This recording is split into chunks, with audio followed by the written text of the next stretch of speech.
Hi everybody, welcome back to my channel. This is Tony. Today I am going to talk with you guys about Spanish moss. Um, Before I do that though, I'd like to show you guys what's been going on around my garden. So let's take a walk here. Okay, so in this corner I like to give you guys an update on the planter that I did with the boxwood and some of the common house plants that I had laying around the house. Looks like the spider plant, Triscantia, and this Syngonium is doing okay despite it being outside and in record-breaking heat right now. The global green pothos is also doing well. And I'm gonna move over to this side here. Look like the strawberry begonia is also doing okay. It sent out a little baby over there. So this whole planter is doing okay. The boxwood is looking pretty good. I think I am going to let this boxwood be for now, but one day I will probably have to trim it back, make it like a topiary. But for now I'm just gonna let it be bushy. Okay, so this is the other one.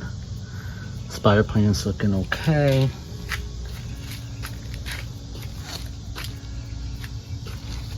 Everybody is still alive despite being outside and in record heat. Golden pothos is doing his thing. This boxwood is not as full as the other one, so I will definitely leave this one alone.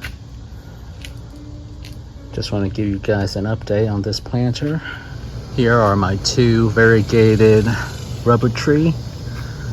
Just look at this. Since being outside, this tree here has put out a massive leaf. Just look at the variegation on this. Beautiful. This rubber tree ruby or ficus ruby is doing really well now that it is outside. Next to it is my ficus tenaciae, and it's doing great also and putting out gigantic leaves. Beautiful, beautiful. Okay, we're gonna move into the shaded area. And over here I have my succulents. It's been so hot. I had a few succulents died. It's a combination of being too dry, too hot, and then watered, too much watered at one time. So I lost a few, but for the most part everybody is still here. I love this ghost cactus. It's finally growing, doing its thing, putting out new growth there.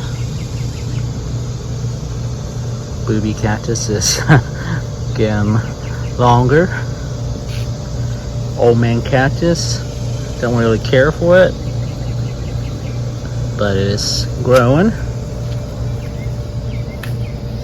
Okay, so we're gonna keep on going into the garden. Oh man, oh man. Look at this, guys. This is my cucumbers. It's taking off like crazy. So I have a whole green wall right here that is protecting my houseplants.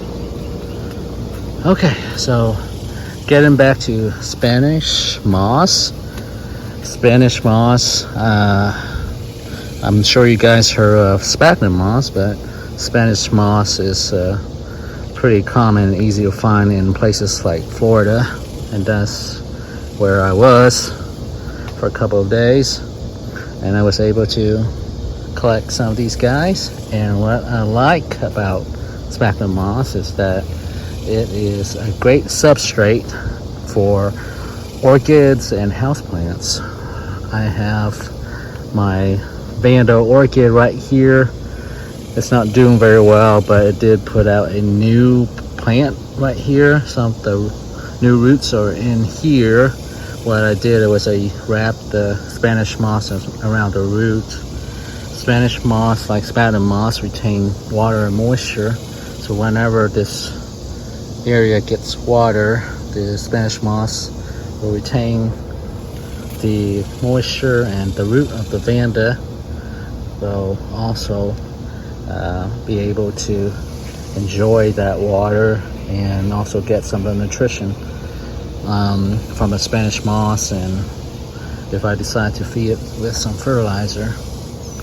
So yeah, you know, if you guys are living in the South, especially in the, you know, Everglades or in the swampier region of the country, you guys probably seen a lot of Spanish moss, and definitely take advantage of that.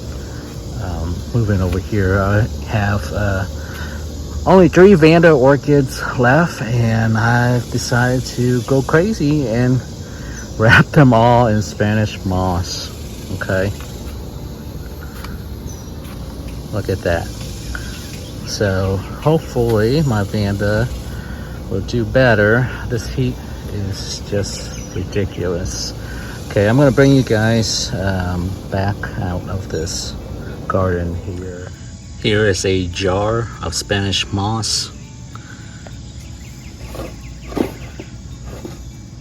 They're still alive. I make sure that there's no pests or anything. I put them in this glass jar. Hopefully if there are pests in here, they will suffocate or decide to go somewhere else. So right here I have a little baby Vanda orchid that I just kind of plop in here temporary. But as you guys can see, the root of the Vanda orchid will be surrounded by these moss, and it will give the root the water and some nutrients. You guys can also put the Spanish moss on top of the soil of common houseplant, and that will help retain the moisture, which will help most houseplants. I just want to give you guys a brief introduction or look into Spanish moss as an alternative substrate for your houseplant.